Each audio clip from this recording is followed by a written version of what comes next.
양승호 목사의 광야 유튜브에서 함께하는 365일 묵상 주님은 나의 최고봉 12월 7일입니다.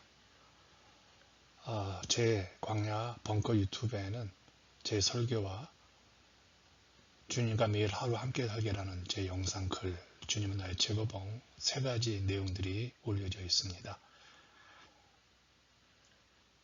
오늘 묵상의 주제는 죄의 책망과 뼈아픈 회개입니다. 저는 개인적으로 많은 영적인 교훈을 얻었던 오늘의 시간이 되었죠. 오늘 주제 배경을 나눕니다. 고린도후서 7장 10절입니다. 하나님의 뜻대로 하는 근심은 후회할 것이 없는 구원에 이르게 하는 회개를 이루는 것이요. 바울은 고린도전서 편지를 통해 고린도 교우들에게 진정으로 회개를 촉구했습니다. 고린도 교회는 과연 회개했을까요? 고린도 교회는 진정으로 지속적으로 바울의 소망을 듣고 회개를 고백을 합니다. 새 생명의 존재는 의식할 수 있는 회개와 의식할 수 없는 무의식적인 거룩으로 나타납니다. 꼭 이 말을 기억하십시오. 회개는 천국에 들어가는 현관입니다. 우리 삶에서 죄에 대한 책망은 아주 드물게 나타나고 있죠. 챔버스가 이런 말을 합니다. 죄의 책망은 사람에게 충격을 주는 희귀한 일들 중 하나로 하나님을 이해하는 관문입니다. 천국에 들어가는 관문에는 자신이 선하다는 의식을 무너뜨리는 뼈아픈 회개의 과정이 있다는 것이죠. 회개에 있어서 성령의 역사 어떻게 나타날까요? 성령께서는 우리 안에 들어오시면 정말 무섭게 죄에 대해서 책망을 하십니다. 그래서 성령은 죽어있는 양심을 일깨워줍니다. 이 양심이 거듭나면요, 우리가 하나님 앞에서 얼마나 무서운 죄인인가를 깨닫게 되죠. 죄에 대한 성령의 책망의 역사로서 성령은 우리 안에 회개한 우리의 마음속에 하나님의 아들의 생명을 드러나기 시작하죠. 회개와 용서를 경험하는 새로운 생명과 새로운 관계가 성령의 역사로 나타나게 되어집니다. 그래서 결론적으로 말한다면요, 성령이 우리 안에 들어오시면 우리의 삶에 새로운 하나님과의 관계가 형성이 되옵니다. 근데 챔버스가 아주 재미난 말을 합니다. 자신의 죄에 대해 책망을 받고 죄의식을 느끼는 사람은 이제 사람과의 관계가 아니라 하나님과의 관계로 고통을 당하게 됩니다. 이 말은 이 말입니다.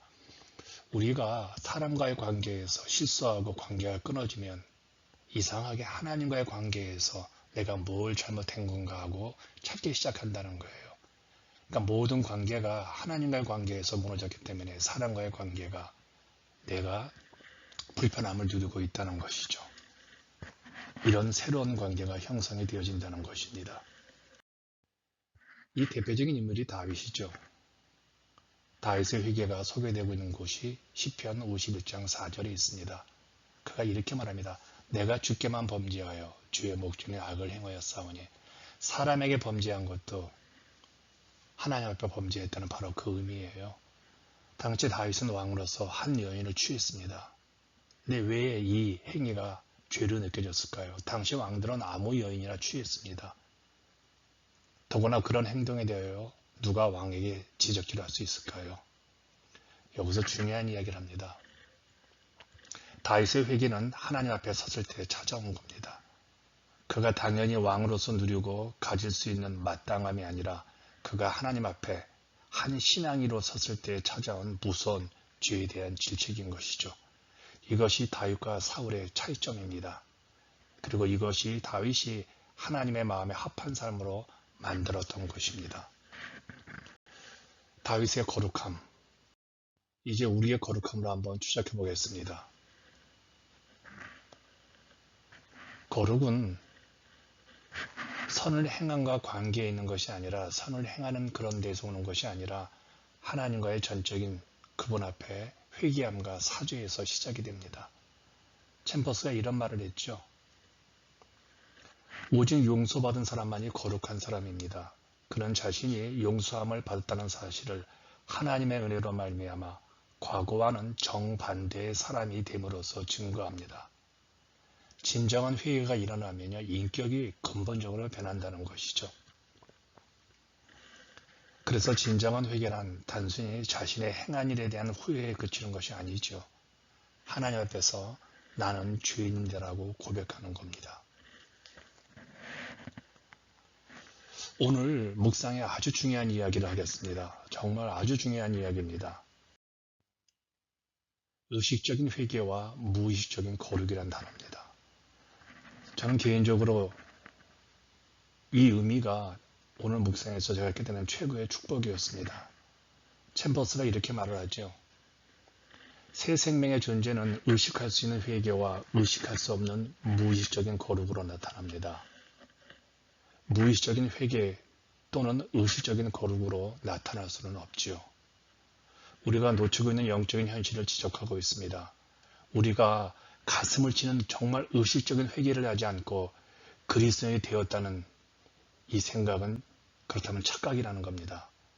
의식적인 회개의 과정을, 내가 정말 의식적으로 회개의 과정을 지나야 철저하게 달라진 신자의 삶으로 변화된다는 겁니다. 세상 사람들이 그리스도인들을 가리켜서 거짓되다고 말하는 이유는 무엇일까요? 이 뼈아픈 의식적인 회개를 경험하지 못하기 때문에 그렇습니다. 이러한 의식적인 회개 없이 의식적으로 거룩하려고 하는 사람에게 나타나는 모습이 바로 위선자입니다. 위선이라는 것이죠. 하나님을 두려워하지 않는 사람들의 거룩은 늘 사람들 앞에서만 잘 보이면 된다고 생각하는 경향이 있습니다. 그런데 챔버스가 이런 말을 합니다. 회개는 하나님의 선물입니다. 그래서 과거 청교도들은 눈물에 선물을 주시옵소서라고 기도했습니다. 눈물은 우리가 의식할 수 있잖아요. 오늘 우리는 정말 의식적으로 회개해서 눈물이라는 선물을 달라고 요청해야 합니다. 그럴 때 무의식적인 거룩이 우리 몸에 배게 되죠. 이제 당신이 질문하고 실천하기입니다. 최근에 당신에게는 회개하고 싶다는 의식적인 경험이 있었습니까? 그렇지 않다면 회개의 눈물을 달라고 기도하십시오. 당신은 죄를 용서받았다는 사실을 어떻게 알 수 있습니까? 당신에게 진정한 뼈아픈 회개가 있었는지 점검해 보십시오. 의식적인 회개 없이 의식적으로 거룩한 삶을 추구하는 것은 위선입니다. 오늘 하루도 회개하고 하나님께 나아가 여러분을 응원하겠습니다.